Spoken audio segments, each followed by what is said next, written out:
सबको जय मसीह की। परमेश्वर को आशीष दे। मैं पास्टर लालजी विश्वकर्मा। आइए आज दिन की नई शुरुआत के लिए सुबह की प्रार्थना हर एक के लिए करते हैं। प्रार्थना शुरू करने से पहले मैं वचन के माध्यम से हर एक से बातचीत करना चाहता हूं। आइए वचन को देखते हैं। याकूब की पत्री अध्याय 1 वचन 5 से। याकूब की पत्री अध्याय 1 वचन 5 से आइए देखते हैं। यदि तुम में से किसी को बुद्धि की घटी हो तो परमेश्वर से मांगे, जो बिना उलाहना दिए सबको उदारता से देता है, और उसको दी भी जाएगी। पर विश्वास से मांगे और कुछ संदेह न करे, क्योंकि संदेह करने वाला समुद्र की लहर के समान है, जो हवा से बहती और उछलती है। ऐसा मनुष्य यह न समझे कि मुझे प्रभु से कुछ मिलेगा। वह व्यक्ति दोचित्ता है और अपनी सारी बातों में चंचल है। हालेलुया। मेरे प्यारे भाई बहनों, यहां परमेश्वर का वचन हमें बताता है, जिसमें परमेश्वर का दास जो याकूब है कहता है कि यदि किसी भी व्यक्ति को अगर बुद्धि की घटी है, जो यह सोचता है कि भाई हमें ज्ञान बुद्धि नहीं है, कम है, तो कहता है कि ऐसा व्यक्ति अगर अपने आप को महसूस कर रहा है कि हमें बुद्धि और ज्ञान की कमी घटी है, तो कहता है कि वह व्यक्ति परमेश्वर से मांगने का काम करे। अपने लिए परमेश्वर से ज्ञान मांगे, परमेश्वर से बुद्धि मांगे। कहता है जब वो मांगेगा ना, तो बिना उलाहना दिए परमेश्वर उसे उदारता से देगा। उसे पूछताछ नहीं करेगा कि भैया तू ज्ञान लेकर क्या करेगा, बुद्धि लेकर क्या करेगा, या ज्ञान क्यों मांग रहा है, बुद्धि क्यों मांग रहा है। परमेश्वर ऐसा नहीं करेगा, वो उदारता से देगा। क्योंकि बाइबल की वचन कहती है मांगोगे तो तुम्हें दिया जाएगा। ठीक उसी प्रकार जो कोई व्यक्ति परमेश्वर से ज्ञान मांगता है, बुद्धि मांगता है, तो परमेश्वर क्या करता है कि उसे उत्साह भरे मन से उसे देता है। लेकिन कहता है कि जो मांगने का काम करता है ना, तो उसके लिए कहता है मांगे तो जो मांगेगा ना तो परमेश्वर उदारता से देगा और दी भी जाएगी, और जो मांगता है वो पाता है। कहता है कि जिसको बुद्धि की घटी है परमेश्वर से मांगे, जो बिना उलाहना दिए उदारता से देता है। मांगने वालों को देता है, उदारता से देता है, निसंकोच वो उदारता से देता है, और जो मांगेगा उसे दी भी जाएगी। लेकिन एक शर्त है। वचन क्या कहता है? एक शर्त है। क्या शर्त है? मांगे मगर विश्वास से मांगे। मांगे मगर विश्वास से मांगे। अगर विश्वास से भर के वह मांगेगा तो जरूर है कि उसे मिलेगा। मांगे मगर विश्वास से, कोई संदेह न हो। अगर आप संदेह करके मांगोगे आपको मिलने वाला नहीं है। इसलिए परमेश्वर से जो कुछ मांगो विश्वास से मांगो, क्योंकि वचन कहता है कि संदेह करने वाला मनुष्य तो समुद्र के लहर के समान जो बहती है और उछलती है। क्योंकि जो मनुष्य संदेह करता है ना, वह मनुष्य उस समुद्र के लहर के समान है। जैसे लहर कैसे उठती है कि हवा का जब दबाव समुद्र में होता है तो पानी एक दूसरे से टकराते वह लहर बन जाता है, और जब लहर उठती है तो दूसरे किनारे पे जाने के बाद वह क्या होती है? समाप्त हो जाती है।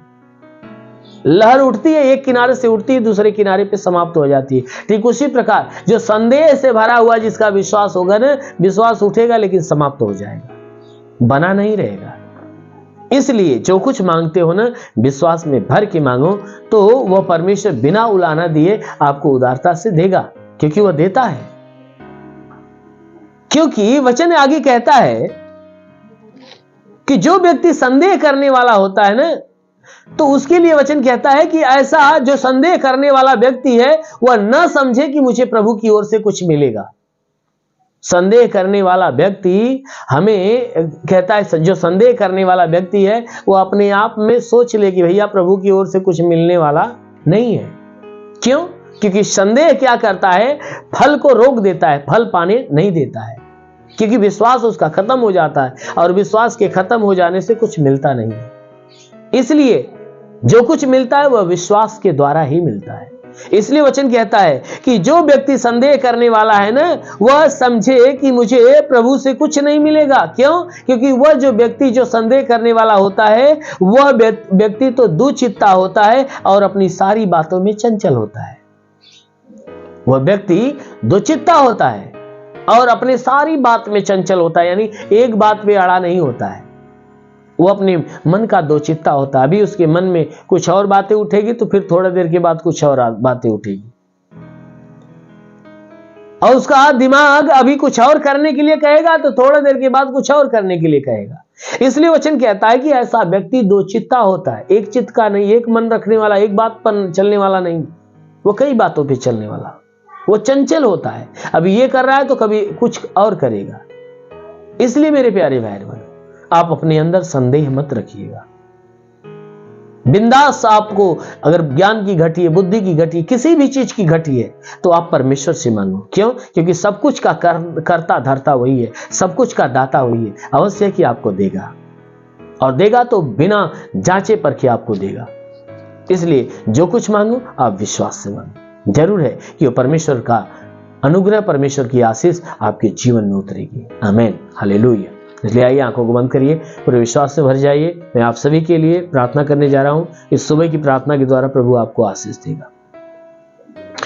धन्यवाद करता हूं मेरे प्रभु परमेश्वर, सृष्टि के मालिक, धरती पे अन्न उपजाने वाले पिता। मैं तेरा धन्यवाद करता हूं जगत के पालनहार परमेश्वर। मैं तेरा धन्यवाद करता प्रभु, आपसे विनती प्रार्थना करता जितने लोग इस प्रार्थना को सुन रहे प्रभु, आज हर एक को तू स्पर्श कर, ताकि हर एक के जीवन में अद्भुत चिन्ह और चमत्कार होने पाए। मेरे महान परमेश्वर, मैं आपको धन्यवाद देता हूं पिता, आप पूरी रात हर एक को संभाल कर रखे, सुरक्षित भला चंगा रखा। तूने सबको अच्छी नींद दिया, नई सुबह, नया दिन, नया जीवन दिया प्रभु। धन्यवाद देता हूं आपने हे परमेश्वर आज का जो दिन दिया प्रभु, आज का संपूर्ण जीवन तेरे हाथ में सौंपता हूं, ताकि आज पूरे दिन जो जहां भी रहे सुरक्षित रहे, भले चंगे रहे, तेरे आशीष से भरा रहे। हाँ मेरे प्रभु, मैं प्रार्थना करता हूं इनके जीवन में कोई दुख, कोई तकलीफ, कोई समस्या, कोई विपत्ति, बीमारी, कोई दुर्घटना ना होने पाए। आज पूरे दिन इनसे कोई पाप, कोई गुनाह ना हो प्रभु। हे परमेश्वर, सब तेरे अनुग्रह से भरे रहे, तेरे अनुग्रह में पले बड़े और चंगे रहे प्रभु। मैं प्रार्थना करता हूं इनमें से जितने लोग बीमार है प्रभु, हर एक को छू और छू कर चंगा कर दे। हाँ मेरे प्रभु, मैं प्रार्थना करता हूं ताकि इनकी जीवन की सारी बीमारियां निकल जाए, चाहे वह बड़ी बीमारी हो चाहे छोटी बीमारी, यीशु के नाम में निकल जाए। आंख की बीमारी हो, कान की, नाक की, मुंह की, गले की हो तो नष्ट होने पाए, मस्तक की हो तो बीमारी निकल जाए, सीने में बीमारी हो, पेट में बीमारी नष्ट होने पाए, कमर में, घुटने में और रीढ़ की हड्डियों में हो तो नष्ट हो जाए। हे परमेश्वर, ब्लड प्रेशर, शुगर जैसी बीमारी निकल जाए, दमा, HIV, TB, कैंसर नष्ट हो जाए, लीवर की बीमारी, किडनी की बीमारी निकल जाए, बाबा सिर की बीमारी हो निकल जाए, पथली हो निकल जाए, जुकाम, खांसी, बुखार हो निकल जाए, टाइफाइड, मलेरिया निकल जाए प्रभु यीशु के नाम से। किसी भी प्रकार के चर्म रोग हो तो नष्ट हो जाए। जिसके पास संतान न हो, संतान की आशीष मिले। जिसके शरीर में दुष्ट आत्माएं तो निकल जाए, दुष्ट आत्माएं निकल जाए। वो महान परमेश्वर, जितने लोग आशा और विश्वास से प्रभु तेरी आशीष को रिसीव कर रहे हैं, इनके विश्वास के अनुसार इनके लिए हो जाए, इनके जीवन में बड़ा चमत्कार होने पाए। जो पढ़ाई लिखाई करता है उसकी पढ़ाई लिखाई के क्षेत्र पे आशीष दे, ताकि पढ़ाई लिखाई में आगे बढ़े, जीवन के लक्ष्य को पूरा करे। जो एग्जाम देने वाला प्रभु, उसके एग्जाम के क्षेत्र पे आशीष दे, ताकि जब एग्जाम में बैठे तो अच्छे अंकों से पास होने पाए। हाँ मेरे महान परमेश्वर, प्रार्थना करता हूं जो तेरी सेवा करने वाला, उसके सेवकाई की क्षेत्र पे आशीष दे, ताकि सेवकाई में आगे बढ़े। जिनके पास रोजगार नहीं, रोजगार दे, नौकरी नहीं, नौकरी दे। जो गरीबी के श्राप में छुटकारा पाए, कर्ज में तो कर्जा आधा हो जाए। जिसके पास घर नहीं, घर हो जाए। चलने का साधन नहीं, चलने का साधन हो।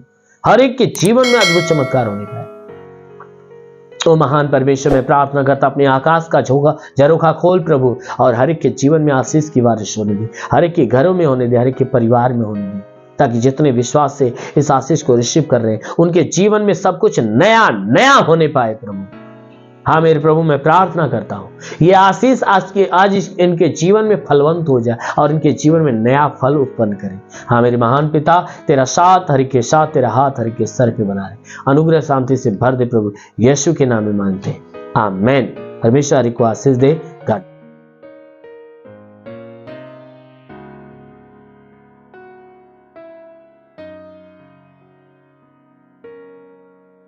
इस वीडियो को लाइक करें, हमारे चैनल को सब्सक्राइब कर बेल आइकन जरूर प्रेस करें हमारी लेटेस्ट वीडियो सबसे पहले देखने के लिए।